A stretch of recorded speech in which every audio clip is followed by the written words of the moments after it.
नमस्कार शेतकरी मित्रांनो, तर 2024च्या पीक विम्यासंदर्भातलं महत्त्वाचं असं अपडेट आहे। तर 12 जिल्हे वगळता फक्त 16च जिल्हे पीक विम्यासाठी पात्र केले गेलेले आहे।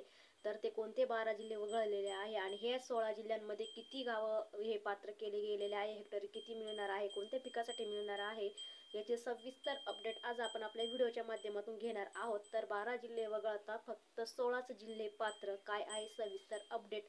त्यापूर्वी तुम्ही जर चॅनलवरती नवीन असाल तर असे शेतीविषयक नवनवीन व्हिडिओ बघण्यासाठी चॅनलला सबस्क्राईब करा। व्हिडिओ कुठेही स्क्रिप्ट करू नका, जेणेकरून तुमचा पीक विमा मिळालेला नाही म्हणजे तुमचा जिल्हा वगळण्यात आलेला आहे का हे सुद्धा तुम्हाला घरबसल्या कळू शकतं। तर शेतकरी मित्रांनो, कृषी मंत्री माणिकराव कोकाटे यांनी सांगितल्याप्रमाणे 1600 कोटी रुपये हे जे आहे ते 35 लाख शेतकऱ्यांच्या खात्यावरती दिवाळीपूर्वीच जमा केले जाणार होते, परंतु अद्यापही तसं काही घडलेलं नाहीये। तर अद्याप एकही रुपया या 12 जिल्ह्यांमध्ये वितरित केला गेलेला नाही। त्या संबंधित आज आपण आपली माहिती बघणार आहोत। तर शेतकरी मित्रांनो, 16 जिल्ह्यांचा समावेश आहे। तर हे 16 जिल्हे कोणते आहे, तर या 16 जिल्ह्यांमध्ये जे काही पात्र लाभार्थी शेतकरी आहे आणि जी महसूल मंडळे आहे ती महसूल मंडळे कोणती आहे हे आपण बघणार आहोत। तर शेतकरी मित्रांनो, आपण जर पाहिलं तर 25% जो काही अग्रिमचा पीक विमा आहे तर तो पीक विमा आता सर्व शेतकऱ्यांना मिळण्यासाठी यामध्ये 16 जिल्ह्यांचा समावेश झालेला आहे आणि या 16 जिल्ह्यांमध्ये 35 लाख शेतकरी जे आहे ते अग्रिमच्या पीक विम्यासाठी पात्र झालेले आहे।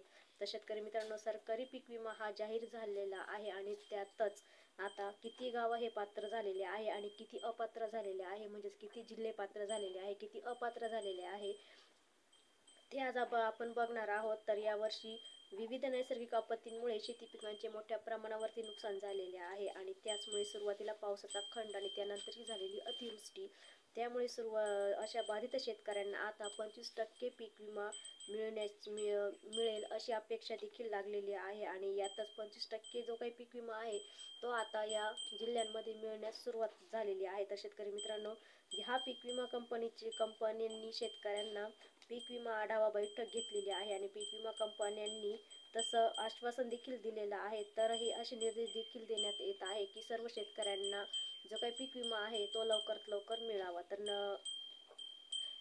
त्याचबरोबर 25% अग्रिमचा जो काही पीक विमा आहे तो आता राज्य शासनाच्या माध्यमातून 1600 कोटी इतका निधी हा मंजूर करण्यात आलेला आहे। तर शेतकरी मित्रांनो, राज्यातील शेतकऱ्यांच्या खात्यामध्ये 25% अग्रिमची जी काही रक्कम होती ती दिवाळीपूर्वीच वितरित केली जाणार होती, परंतु अद्यापही केली गेलेली नाही।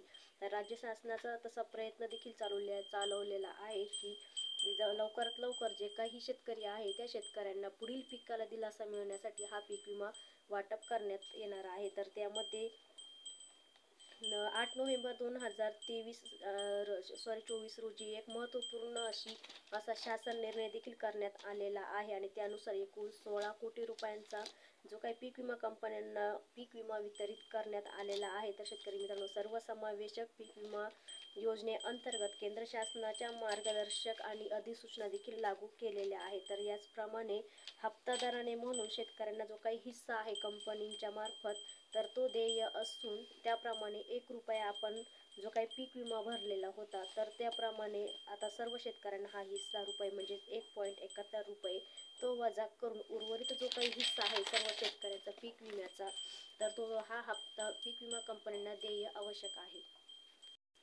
आणि भारतीय कृषी पीक विमा कंपनीच्या माध्यमातून वितरित करण्याची बाब शासनाने विचाराधीन होती आणि त्याचमुळे शेतकऱ्यांना आता 25% जी काही अग्रिमची रक्कम आहे ती मिळण्याची शक्यता जास्त दिसत आहे। तर शेतकरी मित्रांनो, यामध्ये आपण जर पाहिलं तर 12 जिल्हे वगळता जे काही 16 जिल्हे पात्र आहेत तर ते 16 जिल्ह्यामध्ये पहिला जो जिल्हा आहे त्यांची यादी सुद्धा ही जाहीर झालेली आहे। तर त्यामध्ये पहिला जो जिल्हा आहे तो म्हणजे बुलढाणा। तर या बुलढाणा जिल्ह्यामध्ये 98 गावं हे पात्र झालेले आहे आणि या 98 गावातील जे काही शेतकरी आहे पीक विम्यासाठी पात्र झालेले तर त्या शेतकऱ्यांना येत्या 2 दिवसामध्ये त्यांच्या खात्यावरती हा पीक विमा जमा केला जाणार आहे। त्याचबरोबर पुढचा आणि या जिल्ह्याची जर आपण आनेवारी बघितली तर या जिल्ह्याची आनेवारी 47 एवढी आहे। त्यानंतर अकोला जिल्हा असेल तर अकोला जिल्ह्यामध्ये सुद्धा आपण विचार केला तर अकोला जिल्ह्यामध्ये सुद्धा 146 जे काही गावं आहेत ते पीक विम्यासाठी पात्र केले गेले आहे। आणि या गावाची जी काही आनेवारी आहे ती 47 एवढीच आहे. नंतर जळगाव, तर जळगाव जिल्ह्याचा जर आपण विचार केला तर जळगाव जिल्ह्यामध्ये सुद्धा 161 गावं पात्र झालेली आहे. आणि या 61 गावातील शेतकऱ्यांसाठी जो काही राज्य शासनाच्या माध्यमातून पीक विमा वाटप केला जाणार आहे तर त्यांच्या खात्यावरती लवकरच दिला जाणार आहे. तर त्यामध्ये सुद्धा नंतरचा जो जिल्हा आहे तो म्हणजे जळगाव, तर जळगावमध्ये सुद्धा 161 गावं पात्र झालेले आहे. आणि या जळगाव जिल्ह्याची आनेवारी सुद्धा 47 एवढीच आहे. त्यानंतर वाशिम जिल्हा असेल तर वाशिम जिल्ह्याचा जर आपण विचार केला तर वाशिम जिल्ह्यामध्ये सुद्धा जी काही पात्र गावं आहेत तर ती पात्र गावं सुद्धा 161 आहे. आणि त्यानंतर 122 गावं तर त्यासाठी पीक विम्यासाठी पात्र केले गेलेले आहे आणि याची आनेवारी सुद्धा 47 एवढीच आहे. त्यानंतर संभाजीनगर असेल तर संभाजीनगर जिल्ह्यामध्ये अद्यापही 1 रुपयाचं सुद्धा वाटप झालेलं नव्हतं, परंतु संभाजीनगर जिल्ह्यामध्ये सुद्धा आता 119 जी काही गावं आहे ती पात्र करण्यात आलेली आहे. आणि या गावांसाठी सुद्धा आता हा पीक विमा मंजूर करण्यात आलेला आहे. आणि या गावाची आनेवारी सुद्धा जी काही आहे ती 47 एवढीच आहे. आणि त्याचबरोबर त्यानंतर जालना असेल तर जालना जिल्ह्यामध्ये सुद्धा 144 गावं पीक विम्यासाठी पात्र केले गेलेले असून या गावांची आनेवारी 48 इतकीच आहे. त्यानंतर बीड असेल तर बीड जिल्ह्यामध्ये सुद्धा 64 गावं ही पात्र केली गेलेली आहे पीक विम्यासाठी. आणि या पात्र शेतकऱ्यांना सुद्धा त्यांच्या खात्यावरती 2 दिवसामध्ये जो काही पीक विमा आहे त्यांचा क्लेमच्या माध्यमातून असेल किंवा 1 रुपया भरून जो काही पीक विमा त्यांनी काढलेला असेल त्यांच्या माध्यमातून त्या शेतकऱ्यांच्या खात्यावरती येत्या 2 दिवसामध्ये हा पीक विमा जमा केला जाणार आहे.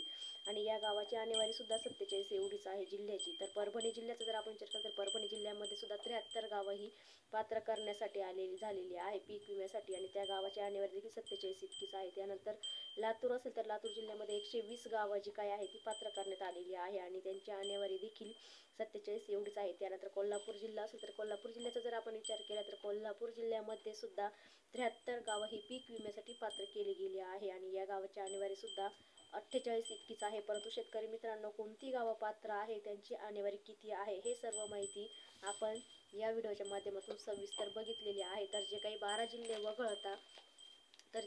जिल्हे वगळलेले आहे याचा व्हिडिओ मी याच्या अगोदर टाकलेला आहे. आणि जे काही 16 जिल्हे पात्र झालेले आहे तर पूर्ण 16 जिल्ह्यांची माहिती आज आपण आपल्या व्हिडिओच्या माध्यमातून घेतलेली आहे.